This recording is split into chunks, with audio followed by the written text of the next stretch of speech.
Okay, we are live. So, hello everyone. Welcome to the second installment of the Double Bill Lecture Series. This is a series of lectures that brings together different people from our network. Each speaker will speak for about 30 to 40 minutes, and this is for the New Center's public program of 2024, the spring and summer. I'm Liam Sibai. I'm the social media coordinator for the New Center, and I'm helping organize the series of lectures. Just some information about me before I get to the sort of the structure of the lecture. I'm a researcher and an artist, and I work primarily in aesthetics and heritage. And as you will come to see, the latter is quite relevant to our talk for tonight.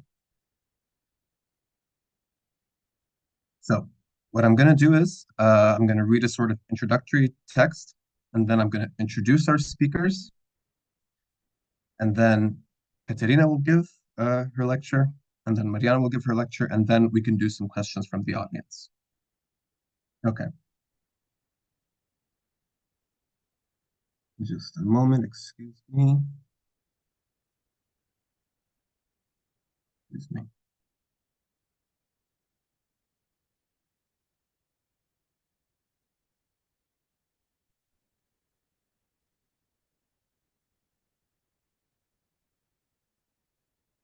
Okay,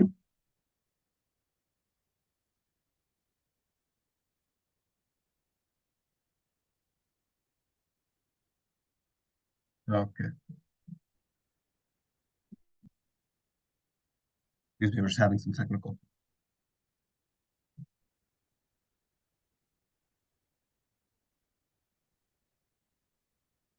Excuse me. Okay.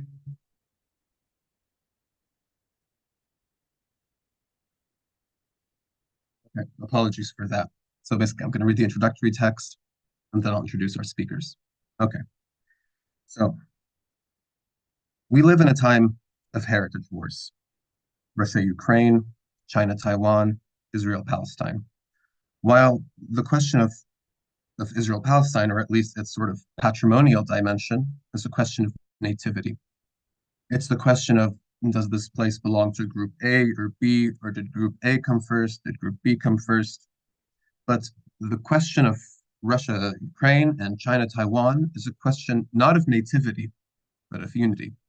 It is a question of whether there is a group B, or whether the members of group B are simply are part of group A.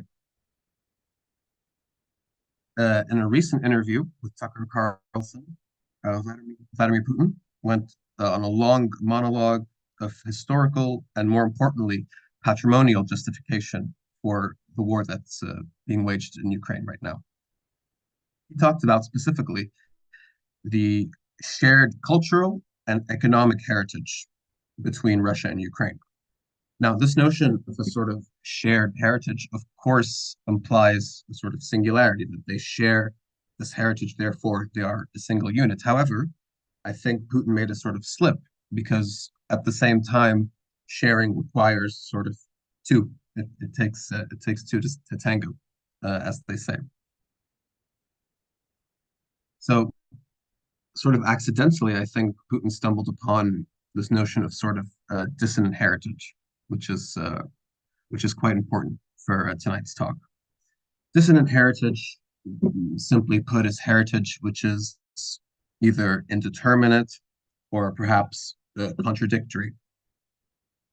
And this notion of excuse me, of dissonant heritage is uh, is definitive actually of the practice of critical heritage studies. And scholars like Stuart Hall are quite known in this field. And where I would put sort of critical heritage studies, or perhaps the critical in critical heritage studies, is that it emphasizes the sort of indeterminacy of truth, and in the case of critical heritage studies, of patrimonial truth. And this should be opposed to people like Alexander Dugin, who's actually the sort of intellectual, philosophical voice the Kremlin, of Putin's regime, and his sort of what I like to call patrimonial realism, and that he really believes that this Eurasian entity is something that simply exists in reality and as simply real as such, and does not look into perhaps how this notion is constructed cognitively or materially or socially. So an important part, I think, of what we're going to talk about tonight is the archive. And why it's important, I think, because the archive is this sort of museological form taken center stage, I think, these days, in sort of constructing and reinforcing national identity. And we are indeed talking about the nation state. So first up tonight, we have Kateryna Volochniuk. She's a Ukraine-born, Scotland-based art historian and researcher. She's a SGSAH-funded PhD candidate at the University of St. Andrews and a certificate student at the New Center for Research and Practice. Her scholarly pursuits focus on the intersection of the history of photography and memory studies. Her lecture is going to surround, or is going to be about her grandfather's photographic archive of industrial spaces in Ukraine in the 20th century. Next up, we have Mariana Myrosh. Mariana received her bachelor's degree in history at the Ukrainian Catholic University in Lviv, in Ukraine, of course. That same year, in 2021, excuse me, she also finished a master's degree in women's studies, and she is currently pursuing a master's degree in cultural studies at the Catholic University of Leuven. Her research interests include criticisms of imperialism, as well as Ukrainian history and literature in the early 20th century. Mariana's lecture is going to be about basically the Ukrainian cultural sector and how it's been affected by the Russian invasion of 2022, but also beginning in 2014. So anyway, Kateryna, I'm going to let you share your screen. Thank you so much, Liam. Hi, everyone. It's a pleasure to be here, and I'm grateful to the New Center for this opportunity. Let me just share my screen.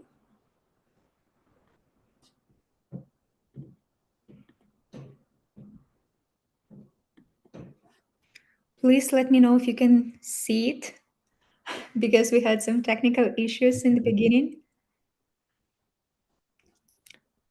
Liam, can you see it?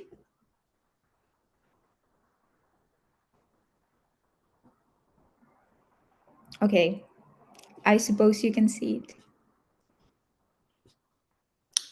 So, today I will delve into my grandfather's photographic archive, which exists at the intersection of familial and public dimensions, representing the dissonant Soviet industrial heritage of the 1960s. And during this lecture, I will discuss how archives enable us to engage with such heritage and develop new vocabulary for examining Eastern European relationship with Russian expansion.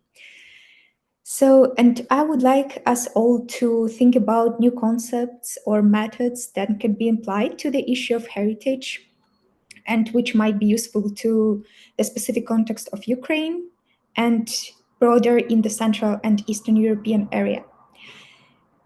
And before I proceed, it's not a secret that one of the dimensions of colonialism is epistemic colonialism that manifests itself in the knowledge production, misrepresentations, denial of agency and voice, and knowing how epistemic colonialism led to the increase of Russian propaganda, Americentric and Russocentric narratives, selective solidarity, I think it's crucial to cultivate a new vocabulary and discourse to reflect on the current situation on our terms and from the within. So in today's lecture, I would like us all to think about following concepts: dissonant heritage, decommunization, decolonization, unarchives, archive fever, and settler colonialism, internal colonialism, energy nuclear waste colonialism, and nesting colonialism.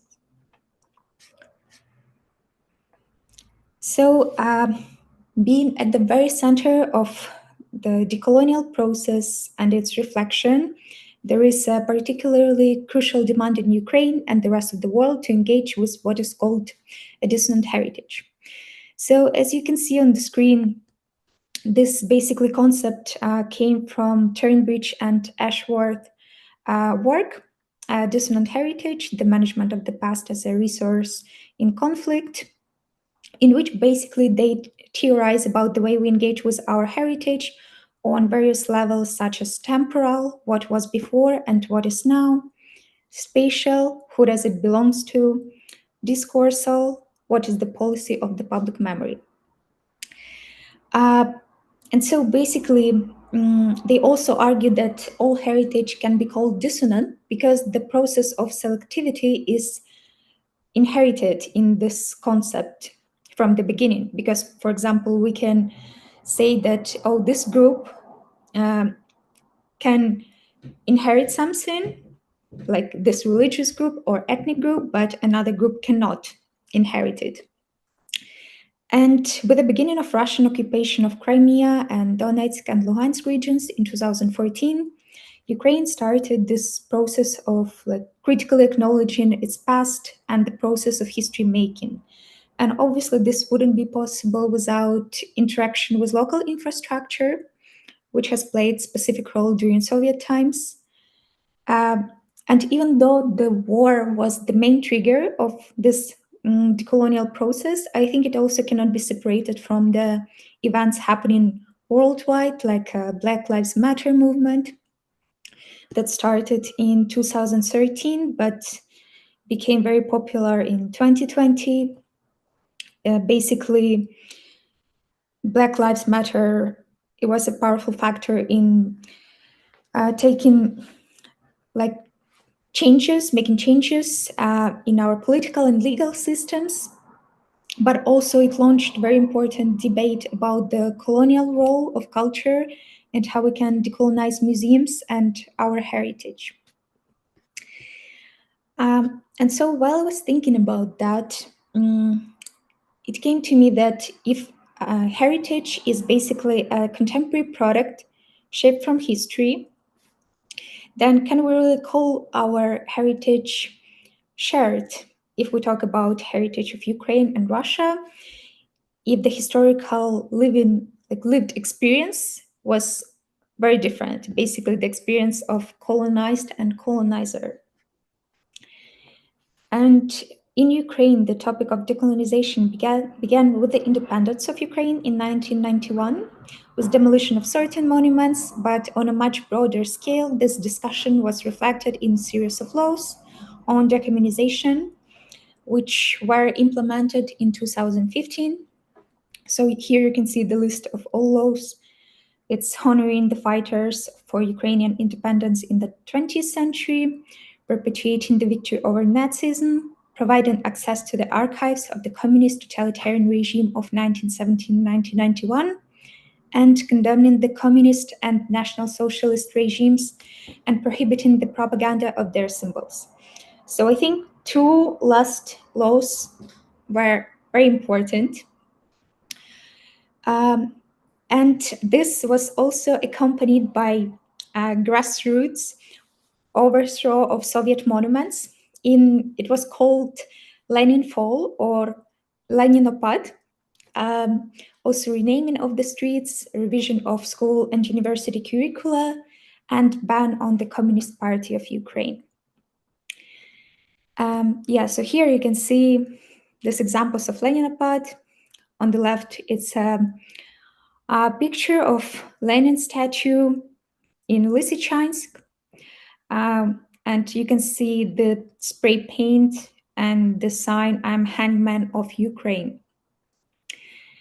And although many of these initiatives have received positive reception, there remains some resistance, particularly concerning monuments crafted by Ukrainian artists or monuments that were depicting lives of ordinary citizens rather than statues of the leaders. So, and this is very telling occurrence in my opinion, because that is what distinguishes the colonial process and critical engagement with heritage. Because while we don't need the status of the leaders who were occupying our land, we need to interact and reflect on the lives of ordinary Ukrainian citizens in that period. And here you can see it's very beautiful mosaic from the book Dehumanized Ukrainian Soviet Mosaics by photographer Yevhen Nikiforov. And this decolonial process started in full force with obviously the beginning of Russia's full-scale invasion in 2022, when the population began to remove Russian language from their daily use. Any cooperation and sponsorship of the Russian state began to be condemned.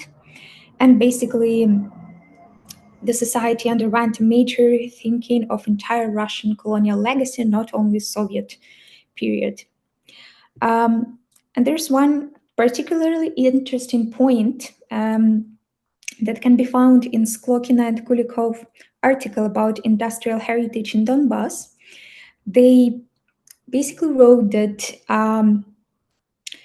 the decolonization provided a very interesting experience and possibility to engage with other heritage that was not that inclusive before. For example, it became possible through the inclusion of female figures. For example, one street in Rubizhne was named after the female hero of socialist labor, engineer Marfa Chumak. And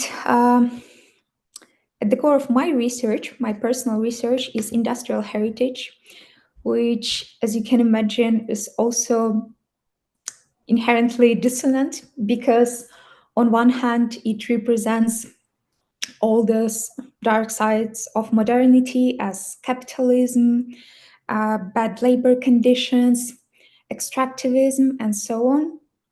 But at the same time, these factories, these industrial places, they can be examples of very close local community of workers, showing examples of resilience, a practice of belonging, and they constitute a very important part of our familial legacy, because almost every family has some workers from the factories or things like that. And during the period of critical reflection on Russian rule of Ukraine, it's important to develop tactics of interaction with such places, objects, or rituals. And it's very important for me because my own research is dedicated to the photographic archive of my grandfather, Alexei Shepelyuk. He was a photographer and editor at the Kyiv Lepsa factory. It was an agricultural factory that was basically based at the intersection of Soviet civic industrial and military industrial production. And he was writing for its newspaper called For Communist Labor. So here you can see one excerpt from the newspaper with his photograph. And I inherited many objects from my grandfather, such as his photographs, his newspaper excerpts, different material objects like his party membership card, his thesis, and things like that. And while I was growing up, surrounded by these remnants of the past, I was increasingly captivated by these relics because they posed certain moral dilemma for me, because on one hand they were representing this dissonant Soviet heritage that was also kind of stepped in myth, but on the other hand they were reminders about a cherished individual who was very dear to me. And so the approach that I decided to use again situates Shepelyuk's archive within the power structures of Soviet colonialism, emphasizing the methodological shift from vertical models of power to the importance of individual agency and everyday experiences within the system.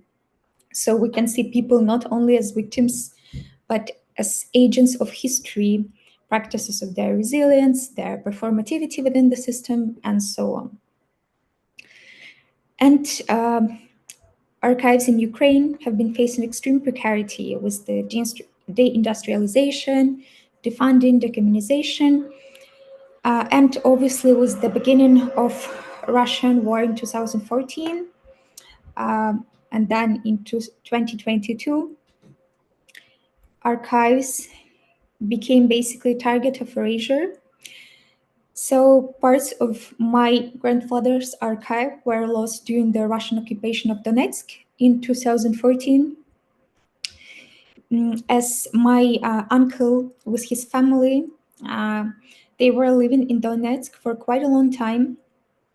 And with basically the arrival of Russia-backed forces and the seizure of the city, it led to the looting of two houses where my uncle family had been living, and they basically served as repositories for family archival materials.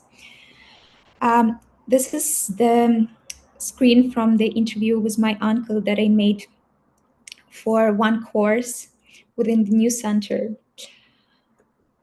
And here you can see again how dissonant heritage is operating on various levels, because on one hand, we can see this archive as an example of this kind of problematic Soviet legacy, but on the other hand, we can see the influence of Russian colonialism on the life of archive and its owners.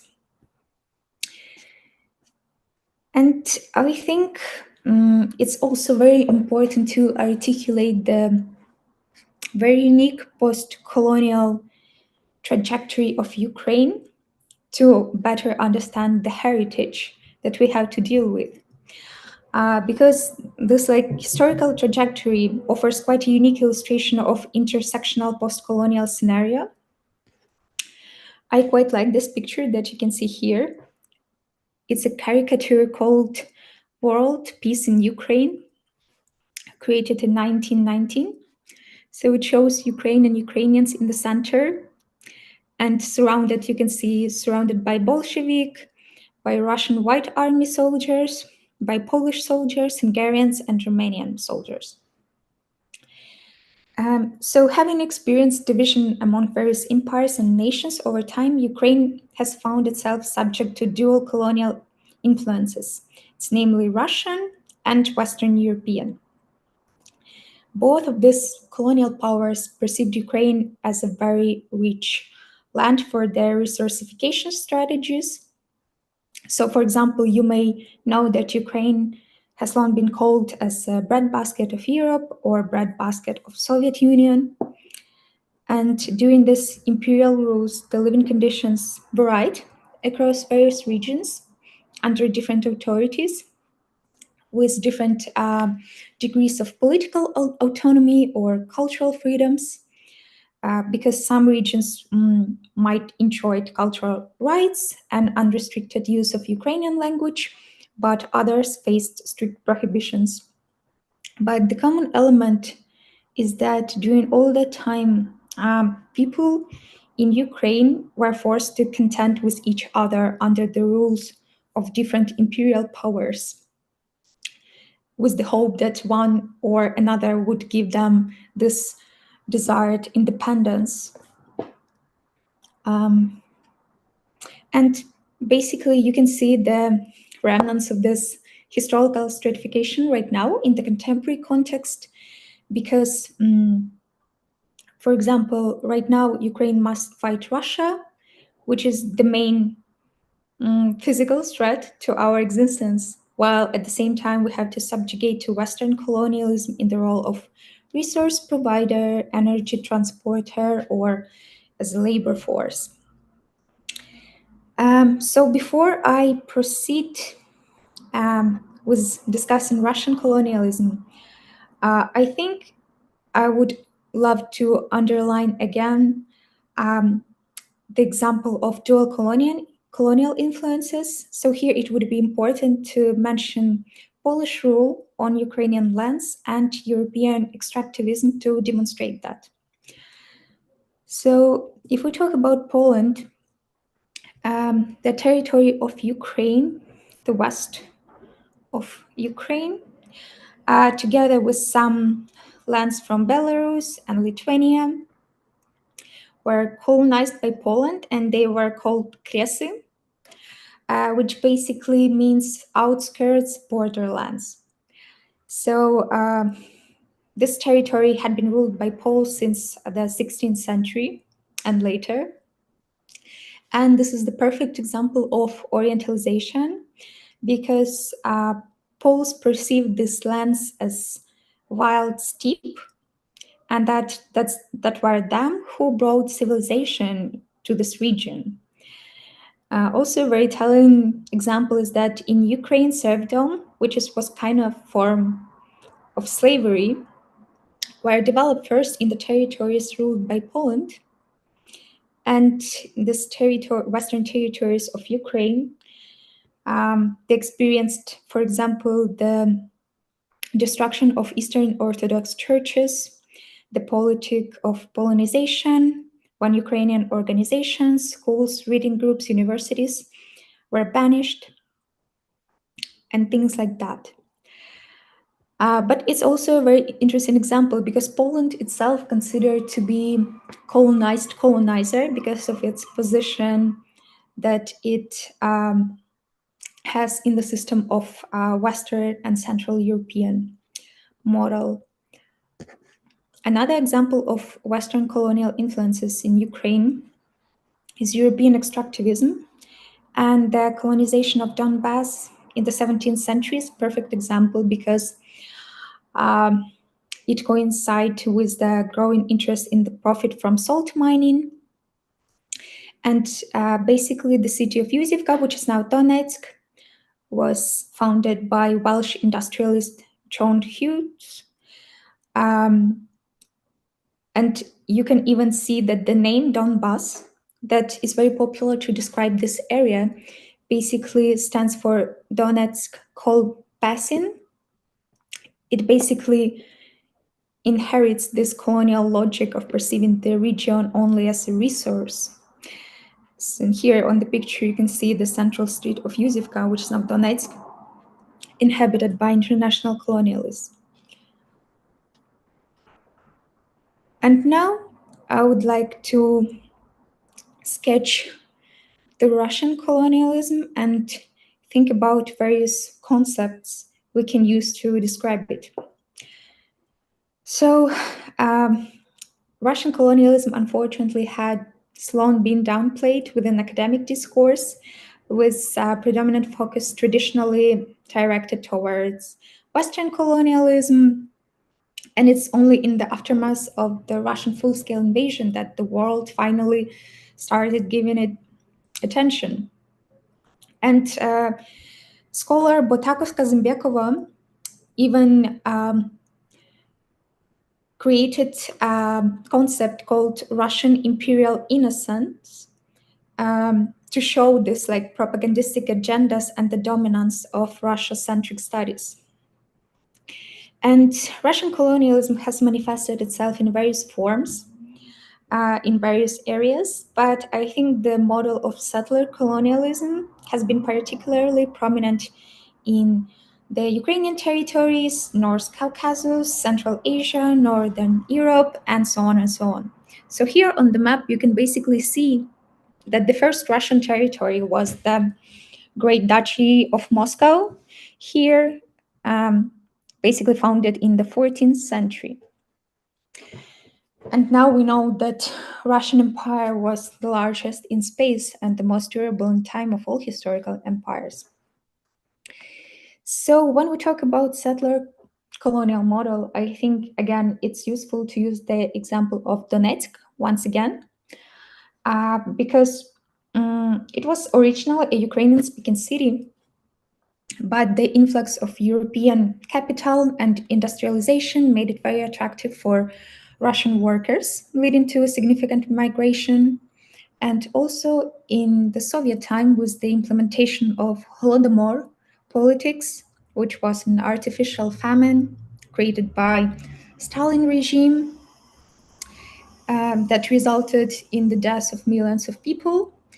So Russian settlers were purposefully relocated to vacant villages and residences that were empty after millions of dead people. As you can see, it became a very powerful strategy for Russians to construct a narrative of one big Russian nation. And a parallel situation unfolded in Crimea. Here you can see the map of Crimea, and the second map, it's basically the map of stolen artifacts from Crimea and where they were relocated later as a result of looting. So not many people know, I guess, but Crimea is a home to indigenous Muslim population of Ukraine called Crimeans or Crimean Tatars. However, they don't have any relation to Tatars. So I guess it's more appropriate to call them Crimeans. Beside them, we also have two more indigenous groups in Crimea, Karaimi and Krimchaki, who are Jewish. And basically, Crimean Tatars, they constituted the majority of Crimea's population from the time of their ethnogenesis until the mid-19th century. And Russia attempted to basically remove Crimeans from their land through different strategies of physical violence, forced resettlement, and so on, up to 20th century. And then when Crimea was liberated in 1944 after the German occupation,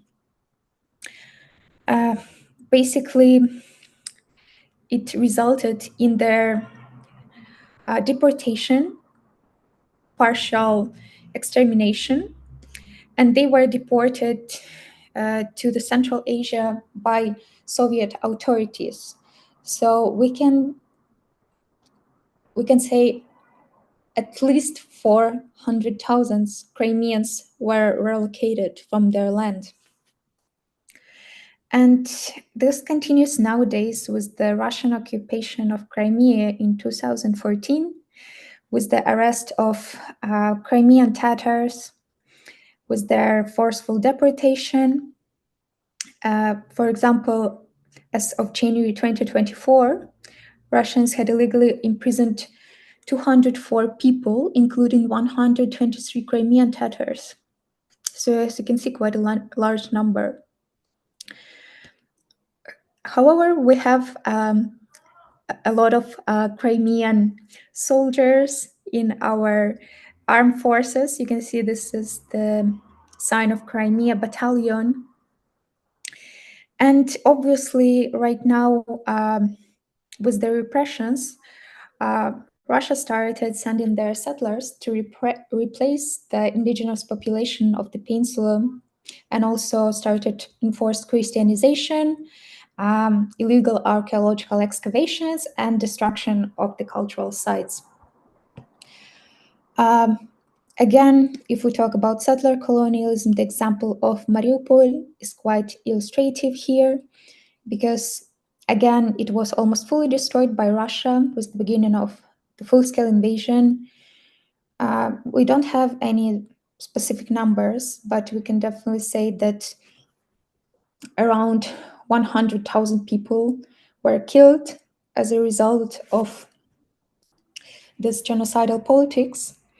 And right now, Russians are creating various residential complexes and inviting their citizens to come and to get themselves a cheap flat there. And what also occurred to me is that I saw this picture several times, and it was mistakenly attributed as the footage from Gaza, which I think because they have quite a similar landscape and scale of destruction.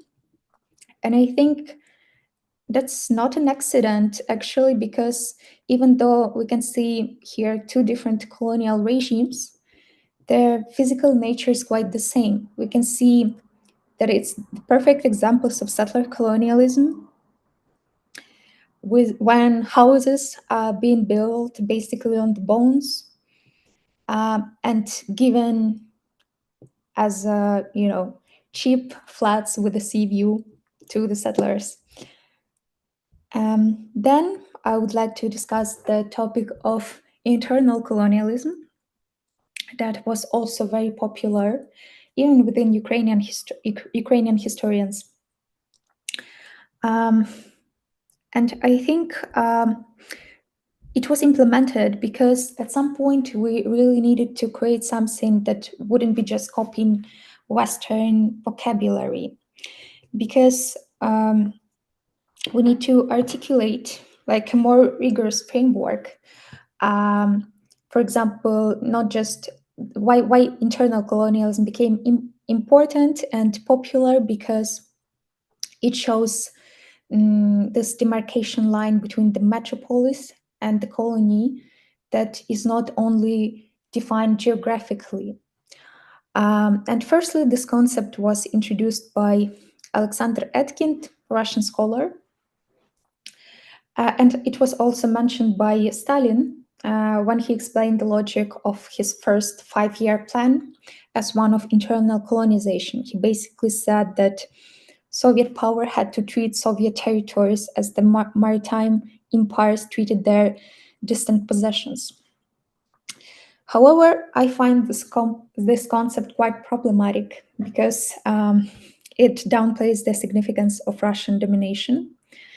And again, as we just discussed, the settler colonial model, I think, with all the forced deportations and full-scale invasion of Ukraine and Russian military campaigns in Syria, in Moldova, in Sakartvelo and Chechnya, applying the term internal colonialism becomes a bit inappropriate as it shifts responsibility away from Russia. Another interesting concept for me is energy colonialism. I wouldn't dedicate a lot of time to it today, but it's a very clear example with the situation of our Chernobyl nuclear power plant.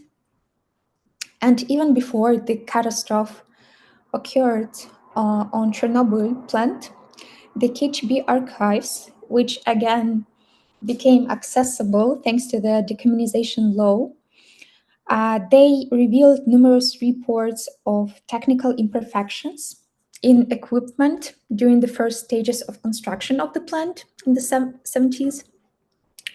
And they were followed by reports of significant radioactive leaks in the first half of 80s. So basically, obviously, it wasn't reported to public. And again, in the archives of the KGB, we can see that following these leaks, the level of radioactivity in the nearby villages was exceeded hundreds of times. So that's a very typical example of how Ukrainian land was used by Soviet authorities as a land that can be suitable for waste, for contamination, for their experiments. And I think the last one is that the Soviet Union was operating within modernity framework, and they deployed a model based on subjugating others and extracting resources.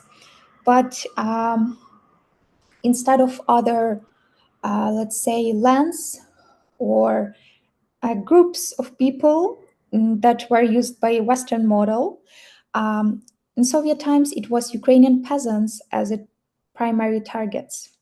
And this was evident in the policies such as passportization, which strategically denied Ukrainian peasants the right to have a passport and therefore freedom of movement. So, as you can see, the class oppression was also a significant part of it. And here, I think I would like to shed light on this beautiful book. It's called Ivan Zuba. Internationalism is the author. It's called Internationalism or Russification. That's the book of one prominent Ukrainian dissident, published in 1965.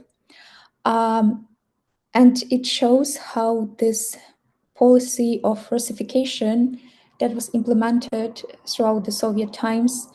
It was basically presented to the people under the guise of internationalism.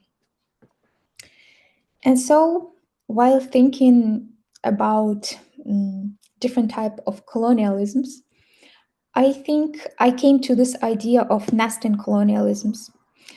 I took this idea from Milica Bakic-Hayden work that is basically called Nesting Orientalisms, Case of Yugoslavia.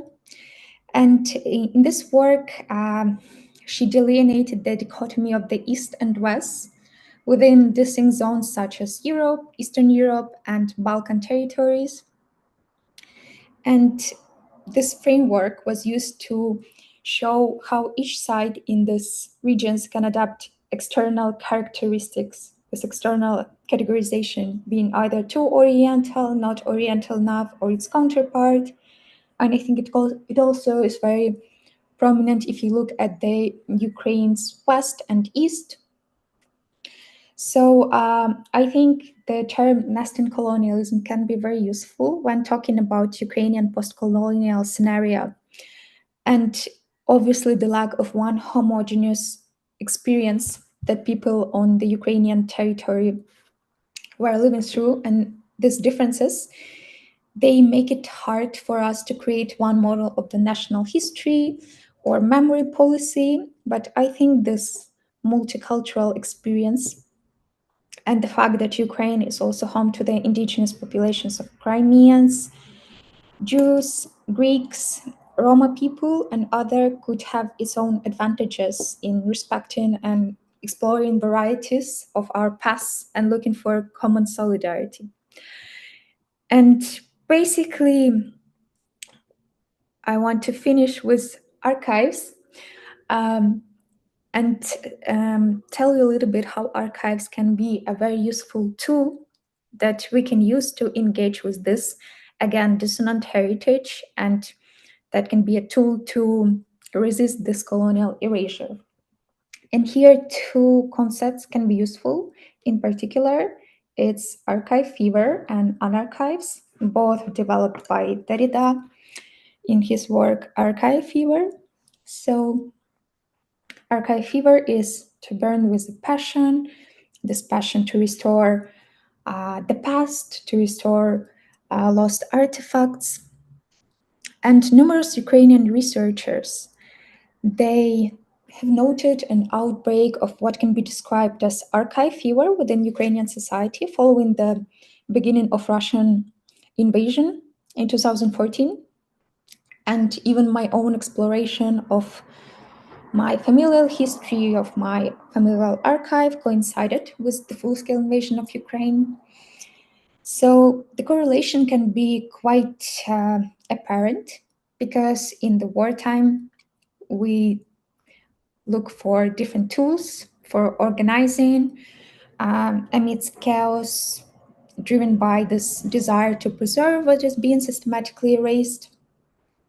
But also, I think the concept that was introduced by Ariel Azoulay in dialogue with Derrida about the archives can be very useful and can give us some novel alternatives to that, because Ariel Azoulay basically says that archive fever transcends a mere fixation on the past, and it extends into an active desire to engage with the present. So archives, according to that, they are not only passive repositories of past events, but on the other hand, they embody our shared history, and in the sense they emerge as active agents within the realm of history, prompting individuals to seek agency in reshaping, reinterpreting, reconstructing different narratives. And again, this can be particularly useful during wartime when individuals confront the realities of their postcolonial status and attempt to assert our agency within the historical discourse. And so here I would like to show you some examples. First one, it's Ukrainian artist Andriy Doslev. and his work Occupation. Basically, the story behind this work is that Andriy Dostlev is from Donetsk, and with the Russian occupation, his familial archive was left in his flat, and basically 2014 is the year when he last saw it. So without his familial legacy and without all these documents of the past, he decided to walk around various flea markets and try to just find some old photographs that he could use to restore or reimagine his familial legacy by making such photographs. And another example is Mariupol Memory Park, which can be a concept of an archive. So it would be useful to come back to it. So archives are based on the understanding that archives are ontologically built within a system of powers. And archives, they present a possibility of putting to death the very thing, whatever its name, which carries the law in its tradition. Meaning that the archives can challenge the power dynamics within itself. And I think a very powerful example of such an archive is Mariupol Memory Park. I will read the description that you can see here. I think it's perfect and very telling. So, in the spring of 2022, the troops of the Russian Federation destroyed our city. Tens of thousands of people died. Western countries, heavily addicted to fossil fuels at the time, did almost nothing to save us. The desire to continue doing business with the Russian Federation, which is what guided European elites, has undermined European democratic principles. However, our Mariupol values, our experience of openness, cultural reflection, and struggle for equality have endured. Therefore, Mariupol Memorial Park is not the city's burial ground. It is a park where we grow and develop, where our political and artistic ideas evolve. So I highly recommend you to visit this website. It's absolutely beautiful, and it has various collections called the Displaced Library, pictures, photographs, articles. And I think it's a very good example how people can be critical to this dissonant legacy.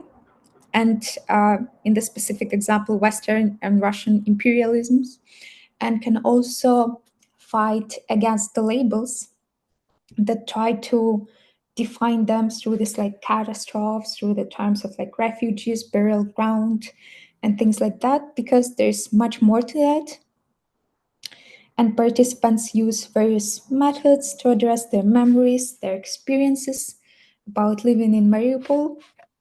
And it all presents a very diverse narrative rather than one strict historical narrative. So I would like to finish with this beautiful photograph of Mariupol and the sea. And I think that's it from me. Thank you so much for your attention. Thank you so much, Kateryna. Thank you so much, Kateryna. I have a lot of questions, but I'll stick to one before we move on to Mariana. And my question is, so we talked a lot about the sort of different legacies of Russian expansion, but I wanted to ask you how do you think sort of the dissonant heritage functions differently within these different iterations of Russian expansion, Soviet versus Tsarist, or however you would put it. Yeah, how does dissonant heritage function differently with Ukraine? I mean, if at all, perhaps it functions the same. What do you mean differently from what exactly? So Like my within question is, for example, how does dissonant heritage function within the sort of Soviet legacy, and how is that different from how it functioned, for example, within the Tsarist legacy? yeah, well, I think it interacts because again, maybe before that we were critical to the Soviet legacy, but we weren't that critical to the Tsarist legacy. But again, with the start of the full-scale invasion, I think it became more intersectional. We started rethinking the whole like Russian period. And again, not only Russia. Again, Ukraine is a quite unique situation where we have this intersections of various um, colonial experiences, and that's why it's really hard, because even if we talk about industrial heritage, on the example of Donetsk, again, you can see again it represents this legacy of European extractivism and Soviet extractivism. So one cannot be separated from the other sometimes. Um, but yeah, and I guess that we can see it in its whole like variety and its fullness. It's great because I think that give us more space for this like interactions. Because if we only talk about, Soviet legacy, um, you can't really um, distinguish it or say that it doesn't relate to this like previous past and things like that. So I hope it's clear. But yeah, I think it's quite different because for some people the exploration of Tsarist era, let's say, it can be something quite debatable, because again, I think people also look at it through this modernist framework of the nations, but how we can talk about the nations when they were only started shaping, afterwards. So yeah. Very well put. I very much agree. It's hard to speak in these terms when talking about a sort of pre-national epoch. Anyway, thank you very much, Kateryna, again. And Mariana, the floor is yours. Thank you. Again, I can repeat the words of Kateryna. This is very pleasurable to be here today, and it will be quite hard to continue after such a good presentation as Kateryna's, but I'm gonna at least try. So thank you for everybody watching, observing this, and I'm gonna speak about the situation with the culture sphere in general in Ukraine now, and why it is what it is, and I can add a second subtitle to it, which is why it is, why of what it doesn't seem it actually is, which makes it a bit complicated, but I'm gonna try to elaborate on that more. So, speaking of the word, the first thing that comes to mind is, of course, the destruction. A massive destruction, which is, of course, the destruction of the cultural planes, the cultural areas, is the quite important, is not the right word to say it, but it's inseparable part of it. And of course, a lot of cultural sites are struggling from the air bombings and other kinds of the warfare actions that are happening in Ukraine right now, and are happening there since 2014.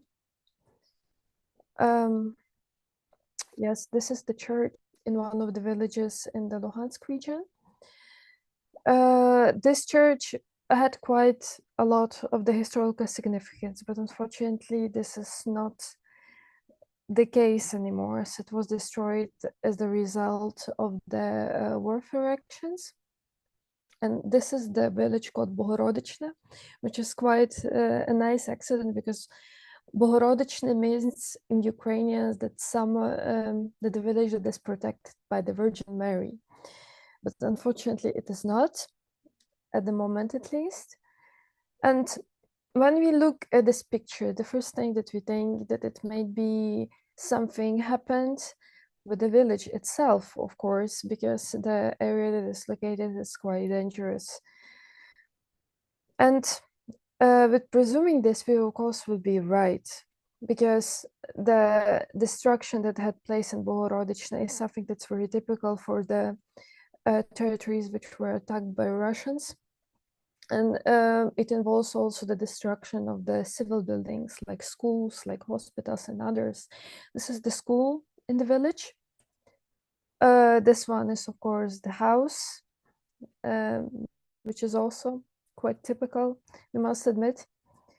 And talking in general, when we look at this given church in a larger scale, we can also see that all of the area around is destructed. This is something that happened as a result. And also we can see here a very interesting correlation with the fact that the tower, the highest tower that is situated near the church was used by Russians, the same as it was used by the German army in the Europe, which were leaving one tower as the object to be able to orient in space, which is quite a practical one. It is not for rather cultural reasons or for the appreciation of the art objects, quite versa versa. The war doesn't know the selectivity. It doesn't matter if it is a cultural object, it is not. So this is something that is absolutely we can call by other factors not now. But there is also other instances. For example, there are destructions that are absolutely intentional. This is the destruction of the cultural sites which may represent Ukrainian identity. And this is something which Ukrainians like to associate with the term genocide, as genocides. The main difference of the genocide from the war crime, the difference between those terms lies in the fact that genocides involve the destruction of the identity of the cultural objects, and also it involves destruction of the cultural sphere. And as an example, we can give here the museum of Hrohoriskovoda, which was deliberately destructed, and the area it is situated in is not even close to the forefront. It is situated in the Western Ukraine, and absolutely obvious that this was a deliberate choice. And Hrohoriskovoda is thought to be one of the first philosophers in Ukraine, and I believe one of the main ones, which not surprisingly Russia also claimed the right to be the inheritance of.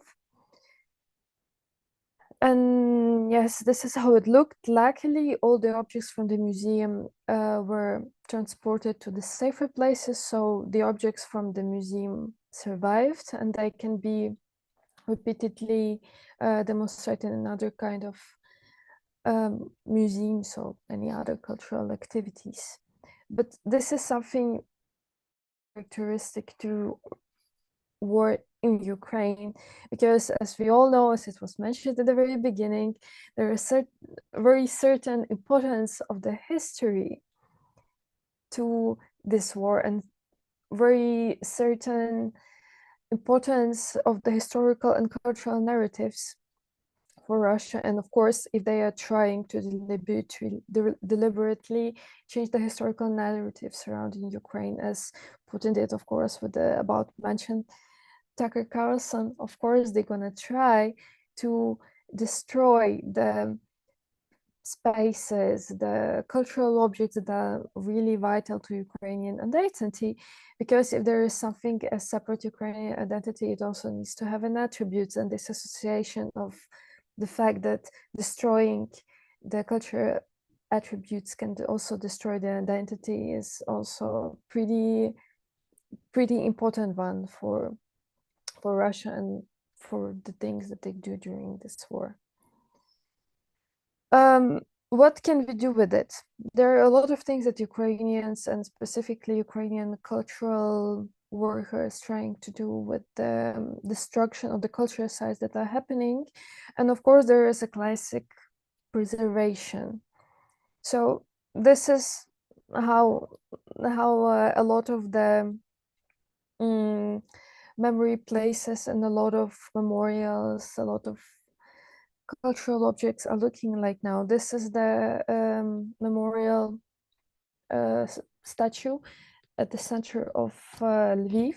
And Lviv is also in the western Ukraine. It is quite far, but due to the fact that there are simply a lot of these similar cultural objects in Lviv, all of them are trying to be protected if something will happen, because if overlooked of the fact that there's a forefront exists, there are also war happening in other areas and nowhere is actually safe. And this is how most of them look right now.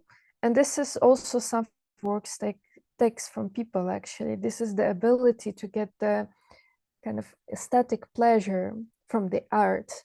And this is also not something really obvious, because if as we already mentioned, the Museum of Rehory all of the objects from the museum were kept in safety in order to show them later, meaning the museum had nothing to show. The same as with this, we cannot see the statue, we cannot enjoy it as Ukrainians cannot, simply for the ability to save it for later.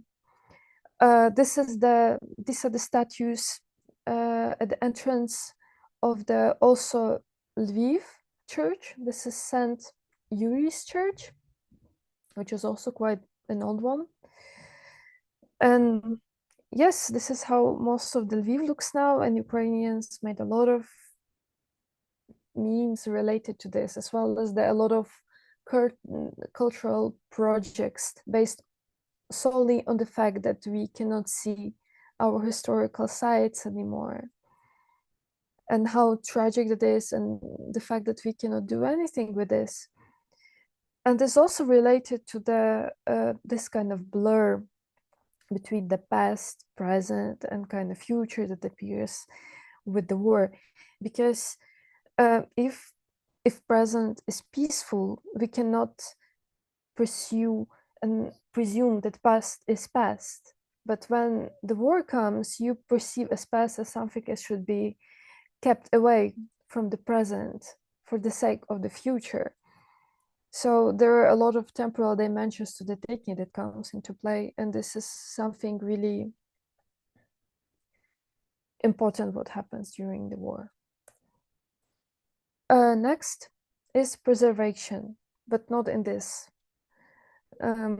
deliberate, quite conventional sense, but more as preservation as re-establishment, meaning that this is establishment of something new, but also the re-establishment of something that was already established before. And as the war started, of course, there were a lot of cultural initiatives that appeared. For example, this is the famous historian with the name of Timothy Snyder, who was basically just an academic historian before the war started. But after, and specifically, of course, he was quite active before 24th of February. But after the full-scale invasion, he started to establish a lot of initiatives. He started to cooperate with a lot of medias. He became from the academic historian to basically public intellectual. And in collaboration with the Austrian University, he established this project called Documenting Ukraine. And this is practically a bunch of academics who are trying to make funds for the cultural production in Ukraine nowadays. And the variety of their activities is quite impressive, to be frank, because these are some of the projects that they were doing, and they are concerned pretty much with everything. These are the same as podcasts, these are the funds for writing novels, these are the creation of the collection of testimonies, which are also are considered now as a part of the culture production. Because this kind of mentality during the war, it is not quite preoccupied with the present, as the same as we can see with the example of the statues that are trying to be preserved. Because the people who were historians before, after the war, they became somebody who became occupied with the present. They are those who trying to collect the testimonies from the people who recently witnessed very horrific events. They became those who start to document the memories and testimonies, just in order, not only in order to preserve it for the future as kind of a historical source, but also for the proof of the war crimes that are happening in Ukraine up until right now. So also the specialization of the people who establish this kind of seemingly new projects, they are basically those who are preoccupied with past usually, but due to the circumstances, they cannot do that anymore.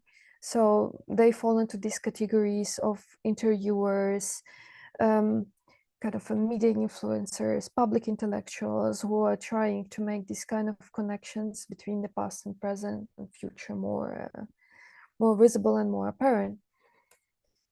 The next institution, that's in Ukrainian Muzej Terroru, which is Museum of Terror. And this is the institution also based in Lviv.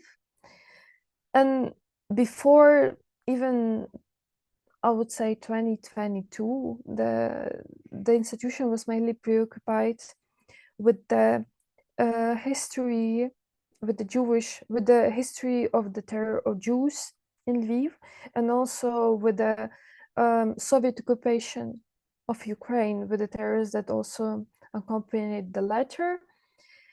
And again, the institution was mostly preoccupied with history, with the past, with quite a horrific past, which was quite dictated by the situation of the museum itself, as the museum is situated in the area that was once a Jewish ghetto. And what we can see now, this is what was in the past. The SAS says that the expositions during 2022, beginning of the 2022, of 2021, 2020, we're mostly preoccupied with Holocaust and Soviet crimes, and specifically those related to KGB and to the repressions and to the deportations which was happening in Ukraine during the Soviet period, and not so much with the present. And now they do multiple of events, they create multiple of exhibitions that are related to the current war. Translating these that I'm showing here, the one on the very right is an exposition which is called Open Funds, the proofs of the presence. It is about the presence of the war in the everyday life. In the middle, that's an exposition which is shortly called Olenivka. Olenivka, that's a that was a camp for the war prisoners, Ukrainian specifically war prisoners, which was airbombed, and as a result, all of those that were all the Ukrainians who were kept there died. The one on the left is a street exhibition dedicated to Maxim Kravtsov, which is called Further, I Will Return Alive to Myself.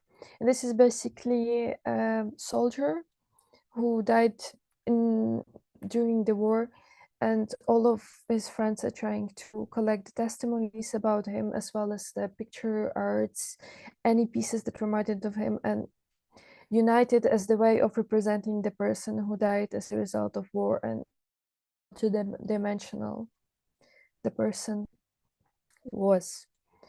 And everything we were speaking before is quite illustrative, but talking about something that would really unite and conclude everything we've been speaking about before, I think the best would be the institution, and specifically the cultural space called, which was situated in Donetsk and was established in 2010. And what is Izolatia? Okay, this is the exposition made by Kateryna, which was called Ça n'est rien, meaning from French, that's nothing. That's a French artist, and he was trying to portray this kind of words which Lev Tolstoy said before his death, which mean that's nothing. And the exposition was trying to reflect kind of on the notion what is actually a meaning before you die. And talking about the history of the institution itself, this is a very interesting example because institution is very proud of this art collaboration, obviously. Also, this example is meant to show actually the importance of the institution itself. Izolatia was established, as I already mentioned, in 2010, but previously the Izolatia was a factory of manufacturing isolation materials for the houses, and which was built in 1955. But after the Soviet Union collapsed, the building became abandoned. So approximately 2000, there appeared an idea to create this kind of a cultural institution, the free culture space, which was made for reflection as well as a demonstration of different art objects, and just for the sake of the cultural expression. Also, the Izolatia was important because of the fact that east of Ukraine was not as rich in the different cultural institutions as the West was. So it was a kind of a try to culturalize to make the area around more I don't know, more not educated, that's a wrong word to say, but more saturated in anything rather than just simply work and churches and shops, to make it more gentrified in a sense. And it existed right until the beginning of the Russian-Ukrainian war, which happened in 2014. So in 2014, when the Russians entered those who call themselves Ukrainians, but were actually Russians, they entered all of these areas, and specifically the building of the Izolatia, and they just occupied the whole area with all of the art objects, also permanent art objects that were situated there. And by an accident, or I would rather say not by the accident, but accordingly to the specific traits of the building itself, they decided to make it something what Ukrainian calls a concentration camp, because basically this place was used, and there are proofs that they're still used for torturing people and keeping people there just for the sake of the terror and nothing else but that. So this is how the underground of Izolatia looks right now. And I don't certainly know where these photos came from, but this is something what these photos are taken from the site of Izolatia itself. And also this is the table, which is not meant for eating. This is something that prisoners lying on the table, which were prisoners who were tortured with.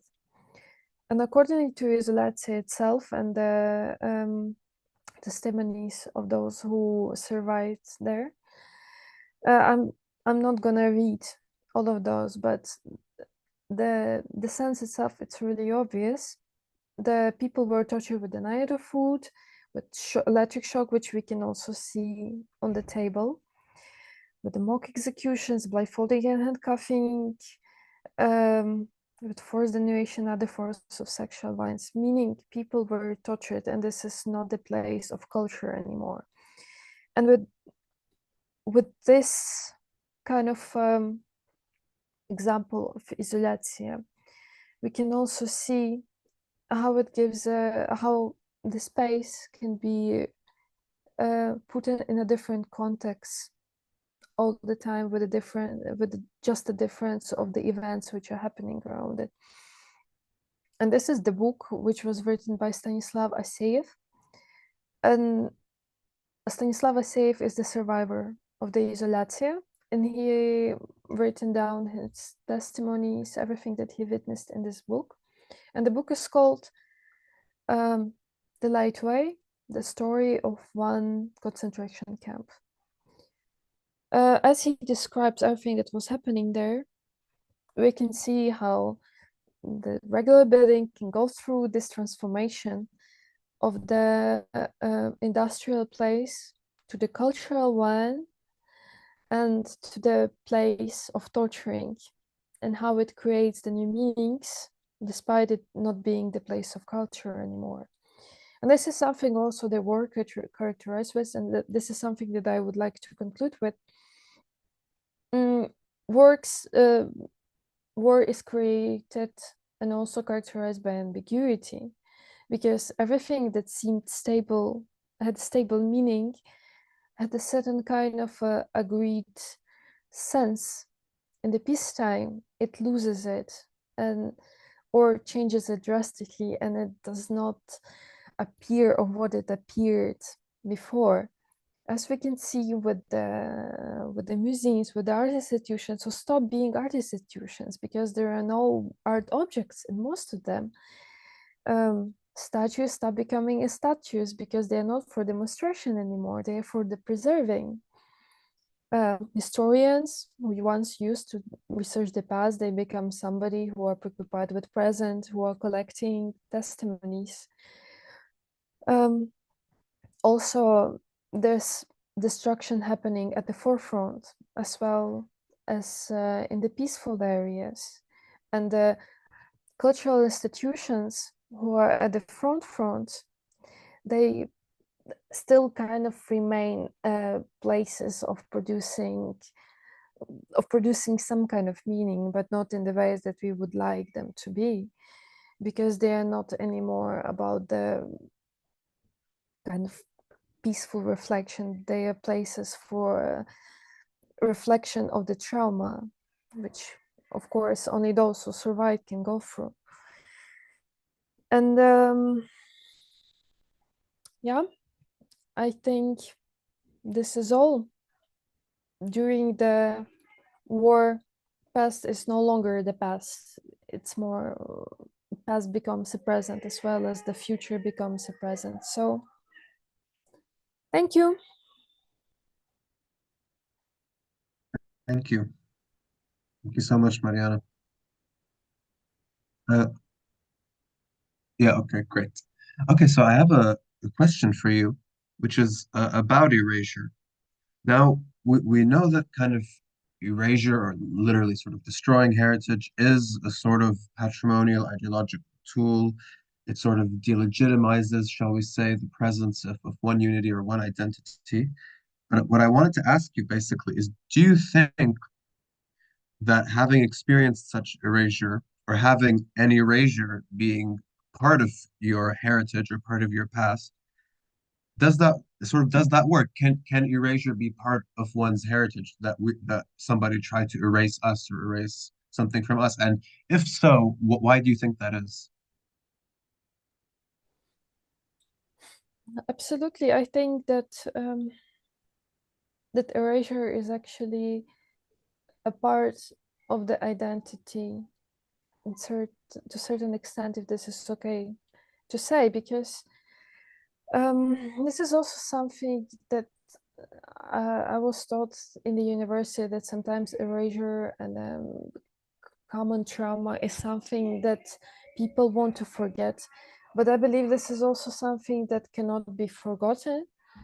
And also, from what at least that I observe now, the erasure, this is a very specific type of trauma because erasure cannot be complete in any way. And erasure, by a certain characteristic, it highlights the presence of this shared characteristic. After the war started, there have been a very noticeable rise of the interest towards the, we call it Розстріляне відродження.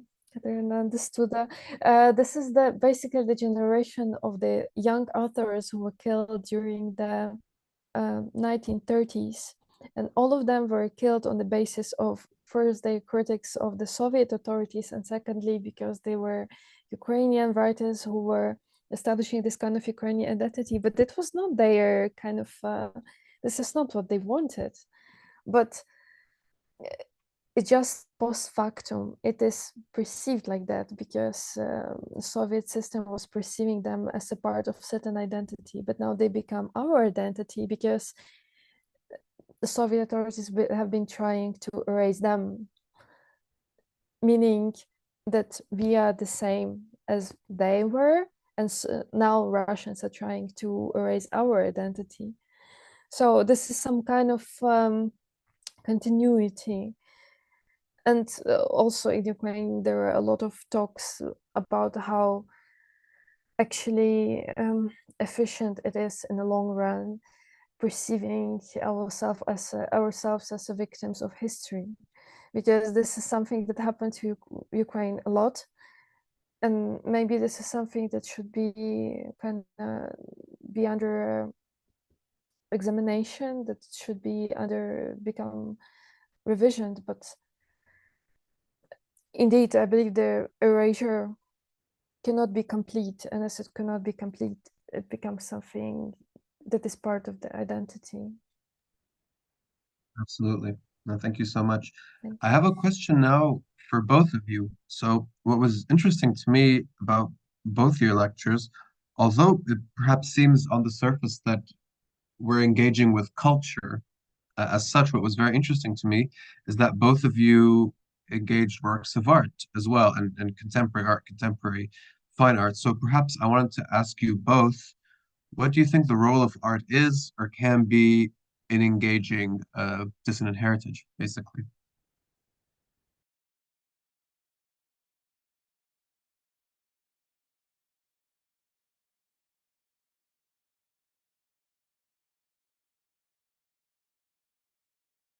Okay, I can start. um, I am not sure, like, what is the ideal for the usage of art in the war times, how it can be kind of a tool or anything, because obviously there is certain kind of activism about art. And I believe the two main functions that art serves for now, at least in Ukraine at the moment, are first one is the kind of this activism function. Is art in Ukraine is very often I must admit really genuinely, but created towards this common goal of making obvious some things, for example, when it's directed towards the Western audience, which Ukrainian, but West maybe not, or to kind of translate the true experience of Ukrainians to the Western audience, also of portraying what is actually is happening and how horrific is that. And the second one is more internal for the Ukrainians themselves. It's the reflective kind of function, because I must admit, a lot Ukrainians have a different war experiences, and a lot of the projects are currently created for those who need a reflection, as well as for those who may not experience something that other Ukrainians did. So this kind of goes both ways, and of course, yes, this is kind of two main functions that art serves right now. It is not about any kind of abstract ideas. This is very in the present right now, I guess. Yeah, thank you. Fantastic. Kateryna, do you want to add to that, or perhaps answer the question, or maybe just respond to what she Yeah, said? I would love to. I would love to. Well, as to me, I don't believe really in the role of like institutionalized art in kind of critically engaging with this dissonant heritage, and especially with something related to wartime. I don't know why, but I feel like, especially now within this contemporary art sphere, Ukrainian artists can be pretty much tokenized. Because I was just recently reading this article or just post on Facebook by someone that, now we have this practice that Ukrainian artists are being invited only because they are, Ukrainians or like Ukrainian refugees, and people don't even really care about the quality of their art, about the concept of their art. And I've met quite a lot of resistance from Ukrainian artists who basically were like, you need to like take us because we are good artists in the first place. Um, but I do believe in the role of art, again, as a live practice, as a tool to engage with that, as the same as archives, basically. Um, and I gave this example of Andrei Dostlev's work because I especially appreciate the works that come from personal experience. And I think that can be quite powerful when they're not based on abstract concepts, but come from the within of person. I think that can be quite powerful. Absolutely. And yeah, I agree with what Mariana said previously. Absolutely. Great, great. Well, I have one last question I'd like, again, to ask you both. So I don't know if you heard, but the Polish pavilion this year at the Venice Biennale, there was actually a Ukrainian collective called Open Group who presented work in this as part of this Polish pavilion. And Kateryna, you talked a bit about this kind of complicated history between Poland and Ukraine, and quite a lot of dissonant heritage. As I understand it, there are quite a few Polish speakers who live in Ukraine or are Ukrainian. So I wanted to ask you what you think of this gesture, perhaps in the context of what we just talked about, in this sort of a tokenization of the Ukrainian artist. But I'm asking you both, of course.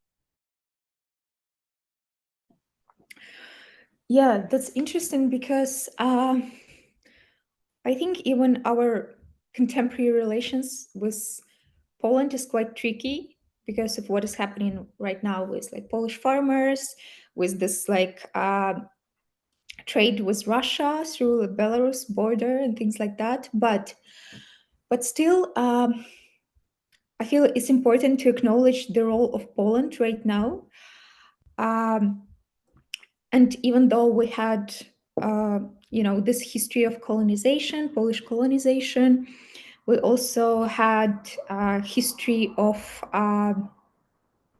genocides from Ukrainian side, from Polish side towards the Ukrainian Polish people, and a lot of like complexities in our relations. Still, right now, Polish is our absolute ally, and Polish people, especially young generation, they're doing so much to help Ukrainians. And I guess we really have a lot of stuff common with Polish people.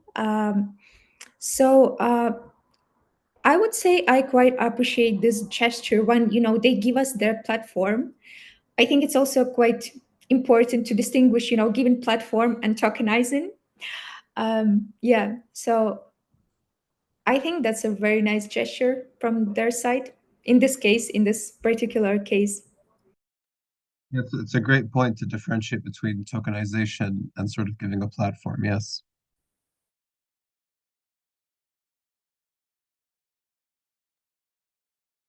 Anyway, so I suppose we're out of time. I'm sorry for the technical difficulties at the beginning. And thank you, Kateryna. Thank you, Mariana. And thank you all